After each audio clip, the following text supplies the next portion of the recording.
Olá pessoal, e hoje nós iremos falar de Zonal 2.4.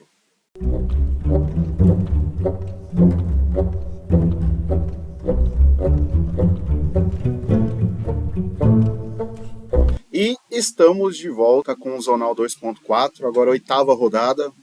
Hoje uma partida entre o Diego Quilas e o Krikor Mkhitaryan. Então tá quase virando um especial da saga do Krikor no Zonal, né? Mas ele foi o brasileiro que melhor desempenhou e teve partidas magníficas, né? Então acaba justificando as escolhas das partidas dele tantas e tantas rodadas, né? Mas sem demoras, nessa oitava rodada, o Krikor ele chega muito bem, com 6 em 7, após a vitória contra o Everaldo Matsura, muito próximo da vaga para a Copa do Mundo, e enfrentando o MI, o Diego Quilas, que é um MI que está em ascensão, um jogador muito forte, está em busca do título de GM também. E o Krikor de Pretas enfrenta um grande desafio, né? Eu vou virar aqui o tabuleiro para a gente acompanhar o Krikor. O Quilas ele começa jogando E4 e o Krikor responde com C5. Então, eu já disse algumas vezes, o Krikor ele joga muito siciliano, ele tem um conhecimento aprofundado dessas linhas da siciliana, e não seria diferente no momento decisivo, ele escolhe uma defesa onde ele se sente mais seguro, né? Então, isso é bem óbvio. O Quilas, ele joga com cavalo F3, o Krikor responde com D6, aí temos D4, C por D4, cavalo por D4. Até aqui, tudo bem tranquilo, tudo bem teórico, os jogadores nem gastaram tanto tempo para poder entrar nessa posição. E aqui começa a definição. O Krikor joga com cavalo F6 e depois de cavalo C3, A6. Então, quando ele joga A6, se caracteriza essa defesa como uma siciliana na variante Najdorf. Então, qual que é a ideia agora? Ele quer jogar E5, expulsar o cavalo de D4, só que sem dar a casa de B5, que é o que a gente vê muito comum na linha da Sveshnikov, quando sai com o cavalo C6 e joga e aí eu jogo E5, ele joga cavalo B5, eu tenho que jogar D6 e entra na mesma posição, só que com um cavalo batendo já numa debilidade de D6, né? E depois pulando o outro cavalo para D5, enfim. Tem algumas diferenças. Agora, quando eu jogo A6, eu evito o cavalo de pular para B5, também evito o bispo B5, né? Em algumas linhas tem uma cravada de bispo aqui em B5. O A6 ele elimina todas essas possibilidades. O Kilo segue com H3, porque ele entende que após E5 ele tem que voltar o cavalo, e se ele volta para F3 pode rolar um bispo G4 aqui, né? E aqui o Krikor jogou o E5, que é bem da teoria, e o Killer jogou o cavalo de D, E2. Então, um lance geralmente mais jogado. Ele poderia ter jogado o cavalo B3, ele poderia ter jogado o cavalo F3 também. Só o cavalo F5, que não é muito recomendado, porque já sofre D5 de cara, né? E não pode tomar de peão, obviamente, porque está caindo o cavalo. Então, nessas trocas todas, o cavalo ele vai acabar sobrando lá. E se dama F3, eu tenho o D4. Né? E aí entra numa linha um pouco mais complicada, né? Com esse peão isolado e futuramente ele vai ser capturado sem grandes dificuldades, né? Então, e o centro bem interessante para o jogador das pretas. Então, por isso que não se joga o cavalo F5 nessa posição. Então, cavalo de D, E2. E temos H5. Esse lance H5 ele tem ficado bem popular recentemente, que é para evitar que o branco consiga expandir na ala do rei. Então, geralmente o preto vai rocar pequeno e o branco vai querer expandir nessa ala para atacar o rei adversário. É muito comum ver isso aqui, principalmente nas sicilianas dragão. Então, quando eu inquieto meu bispo aqui por G7. Então, essa ideia do H5 ela é bem interessante para interromper um pouco o avanço do adversário na ala do rei. O Killa segue jogando G3. Então, por conta do meu cavalo estar em E2, não é tão fácil eu conseguir tirar esse meu bispo por essa diagonal, né? Vou ter que acabar perdendo algum tempo com ele. E claro, cavalo G3 já não seria tão compensador, porque teria o H4 expulsando o cavalo, né? Então, não faria muito sentido jogar esse lance. Então, ele acaba jogando G3 mesmo, para tirar o bispo através do fianqueto e desenvolver da maneira mais rápida possível. O Krikor joga bispo E7, então desenvolvendo para poder rocar rápido. Bispo G2, B5, então o Krikor agora expande do outro lado. Então a ideia da siciliana é você conseguir atacar na ala da dama. Essa coluna de C vai ser um forte apoio para o jogador jogador das pretas, e esse B5 também libera uma possibilidade de eu ficar meu bispo, se assim eu entender que é o melhor para a posição, né? E aí depois de cavalo D5, o Krikor toma em D5. Tá? Às vezes não tem problema deixar esse cavalo aqui e jogar um cavalo de BD7 assim, só que o Krikor quer evitar de perder o par de bispos, né? Ele gosta muito de jogar com um par de bispos e ele achou mais prudente conservar. E bem natural esse lance também. E se cavalo, depois de cavalo por D5, dama por D5. Dama por D5, toca na torre lá. Mas isso aqui é tudo teórico, tá? Até aqui é tudo teoria, eles estão jogando super rápido justamente por isso, não tem grandes problemas. E torre A7. Bem tranquilo, porque a ideia dessa torre é passar para lá. Então seja em D, seja em C. Depende de como vai se desenvolver a posição. Bispo E3 ameaçando a torre de E3. E aí torre B7. Aqui também tem algumas ideias, jogar dama cheque, depois de cavalo C3 eu tenho torre C7, né, ameaçando lá, ou torre D7 mesmo. E também tem uma ideia aqui de bispo E6 para ganhar um tempo em cima da dama, e quando a dama sair eu vou jogar torre D7 atrás do peão para tentar empurrar um dia D5, né. Também existem essas ideias. Mas o torre B7 também é bem um lance bem ok, né. Tá bem, é bem natural nessa linha. Roque e cavalo D7. Então, agora o Krikor quer desenvolver esse cavalo. Então, assim, ele teria umas ideias interessantes, tanto em B6 quanto em C5. Só que o bispo em E3 ele acaba cortando bastante dessas ideias, né? Então agora o cavalo para F6 ele parece ser mais natural, né? E aí automaticamente vai ganhar um tempo em cima da dama, né? Vai expulsar essa dama que está em D5. O Kilas ele volta a dama para D2, já evitando, porque o cavalo vai acabar expulsando a dama mesmo, né? Bem natural. Então ele já volta tentando colocar uma pressão maior nessa diagonal, né? Roque e cavalo C3. Então, esse cavalo ele ainda está meio fora de jogo, né? Ele acabou voltando lá no começo e não se achou mais, então ele joga o cavalo D3 porque ele tem uma casa de D5 que é uma casa bem dominada pelas peças dele, né? Ele tem muitos apoios por trás, então quer aproveitar essa casa aqui de D5 com o seu cavalo, né? O Krikor joga cavalo F6 e aí torre de FC1. Essa partida é uma partida que ela é bem igual o que foi jogada pelo Edward e pelo Nepo no, na Olimpíada de 2014, no tabuleiro 4, assim. O Nepo de pretas, né? E o Edward é igualzinho, a sequência de lança é igualzinha, exceto até aqui. Porque ao invés de jogar torre de FC1, o Edward ele jogou A3, tá? Então um GM da França, no match da Rússia contra a França nas Olimpíadas de 2014. Então é bem interessante ver que eles seguiram bem à risca toda essa teoria, né? Igualzinha essa partida das Olimpíadas. Só que aqui torre de FC1. Então com a ideia de jogar C4 e tentar expandir e aproveitar um pouco essa coluna que está aberta. Então o branco ele tem essa ideia de tentar romper rápido. O Krikor joga bispo D7. Após cavalo D5, o Krikor retoma em D5. E aqui o Kilas ele toma de peão. Talvez fosse mais adequado tomar de dama, mesmo, igual da outra vez. Já toquei na torre, provavelmente vai rolar um dama B8 aqui.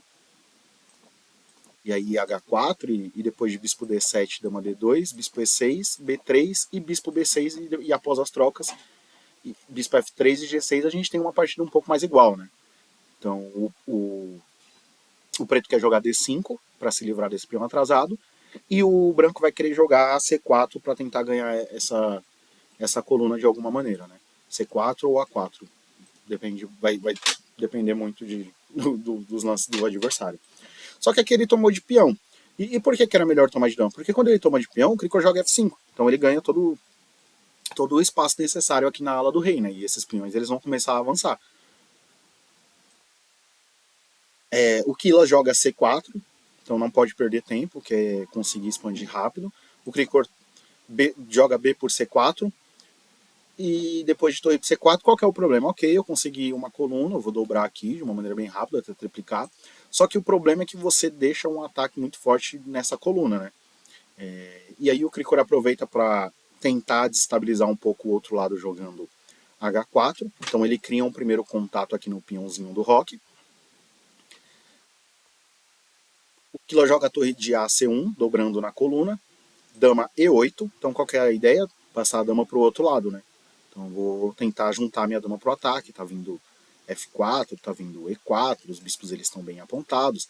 Então a torre já está na coluna, é uma ideia de ataque bem interessante. Então ele joga dama E8 com a ideia de passar a dama lá para H5. E aqui o Kila joga torre C2. Talvez fosse melhor ter jogado torre C7. Porque além de eu tocar aqui na torre, eu tô tocando no bispo e a dama não consegue ir para lá, né? Pode ser que eu tenha umas trocas aqui e jogue um bispo B5, mas ainda tá tocando no outro, né? Ou então tenha que voltar aqui bispo D8 para expulsar a torre. Era uma alternativa. E tirar essa pressão do ponto de B também, né? Acho que é importante. Mas o Quilas acabou jogando dama C2, né? Então, tentando reforçar mais o seu domínio na coluna. Aqui também tinha uma opção interessante que era G4. É bem complexo assim G4. Por quê? Porque depois de G4, o preto ele tá jogando F4. E parece que o bispo caiu, né? Tá, eu joguei G4, ele jogou F4, para onde vai meu bispo agora? Só que aí tem bispo C5. Uma manobra bem interessante, porque depois de D por C, eu tenho D6. Então eu toco na torre e eu toco no bispo de E7 também. Fora que minha dama tá entrando, ou meu bispo em D5 com cheque, tem algumas alternativas. E eu acabo recuperando a peça e eu fecho as colunas do lado do meu rei. Então acaba com um possível ataque do preto nessa ala do rei, né? Então seria algo interessante, sem contar que esse peão depois eu estou retomando, e aí eu vou ficar batendo. Eu estou tomando em C5, eu vou ficar batendo em E5, posso jogar um simples B3 aqui e matar a torre dele. Então teria algumas ideias interessantes esse G4, mas é um lance extremamente difícil de se ver, né? Então, não é tão fácil de entender que eu posso abrir o meu rei aqui dessa maneira e parece que está tudo ok, né? A torre defende o peão de G4, só lembrando, né? Que não está caindo lá. Mas ele jogou dama C2, o Cricor jogou H por G3, depois de H por G3, bispo D8. Então, para não deixar entrar a torre em C7, né? E para que eu consiga também tirar esse bispo que está bem forte nessa diagonal. Essa diagonal ela é bem interessante para mim, porque é uma diagonal onde se encontra o rei adversário, né? Então, claro que eu quero conseguir dominar ela de alguma maneira. O Kilos Antecipe joga rei H2 para tirar esse rei da diagonal e o Cricor joga bispo B5. Assim, essa análise entende o bispo B5 como um lance ruim, mas na verdade é um lance bem natural, porque ele entende que o dama H5 é melhor. Só que assim, o dama H5 é melhor, mas o bispo B5 também é bom, porque eu estou expulsando a torre daqui, né? Eu estou conseguindo colocar minhas peças para jogo. Então essa análise aqui ela é bem equivocada do chess onde bispo B5 ser um lance ruim. Tá? Não faz sentido ser um lance ruim. Inclusive mantém uma vantagem boa aqui pro jogador das pretas. Então nem sempre a gente pode confiar cegamente na análise dos sites, né? Então, e aí torre C8. O torre C8 acaba sendo um pouco ruim, porque a torre C8 ela não tem propósito aqui. O que ela tá fazendo aqui? Ah, ela tá cravando o bispo. Mas tá cravado mesmo? Porque eu posso tirar minha dama na hora que eu quiser, né? Minha torre tá atrás. Aqui seria melhor ter jogado um torre C3. Ou também, se ele fosse um pouco mais ousado, torre C6 para cortar essa conexão da dama lá com o bispo. E porque se toma, eu tô passando um peão aqui, já tocando na torre, né? E aí não tem muito como defender, né? E aí para onde vai a torre agora? E eu tô jogando C7, tô jogando C7 na sequência, né? Então se toma, acho que tá quase perdido isso aqui já. Porque eu não posso jogar torre C7, porque tem bispo B6. Então, no mínimo, eu vou recuperar minha qualidade aqui, né?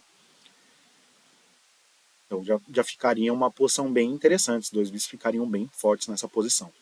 Então, torre C6 seria um lance bem bacana de se ver.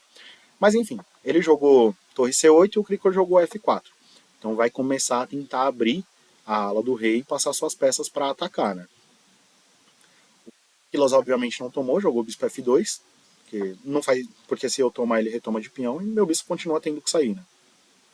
Fora que abriu uma coluna gigantesca pra minha dama passar, né? Então não tem tanto sentido assim tomar esse peão de F4. Então ele joga bispo F2, porque agora se ele tomar eu tomo e eu tento proteger o meu rei com o máximo de peças que eu conseguir aqui na posição, né? Só que o Krikor joga F3, e esse F3 é um lance que garante ao jogador das brancas, no mínimo, um peãozinho, né? Porque assim, o bispo tem que sair. Bispo H1 é um lance muito ruim. Esse bispo não volta mais pro jogo, porque facilmente está vindo o E4 e esse peão de F não sai mais. Então não dá para jogar bispo H1 porque você vai ficar com um bispo a menos. Então se sua peça não consegue se mexer e não sai mais da posição, você está com uma peça a menos, você não pode usar ela para nada. Então aqui o branco se vê forçado a jogar bispo F1. Só que após a troca de bispo por F1 e torre por F1, o Krikor tem o dama B5. E ele toca lá na torre de F1 e toca no peão de B2. Então, o Quilas acabou demorando para jogar B3 e entra nesse problema agora, nessa problemática, porque ele tem que salvar a torre, obviamente, não dá para largar a torre lá, só que vai cair o peão de B e ao mesmo tempo que cai o peão de B, as pretas estão invadindo a segunda fileira. A segunda fileira é justamente onde está o rei e aonde está o bispo. Então, obviamente, ele salva a torre, jogando torre C1, dama por B2 e torre C6. Agora ele volta a torre para C6, toca em 2 pontos, só que torre C6 era na outra hora, como a gente viu, né? Tinha uma sequência bem mais interessante. Aqui, o Quilas, ao invés de torre C6, ele deveria ter jogado H4, para evitar o bispo G5, tá?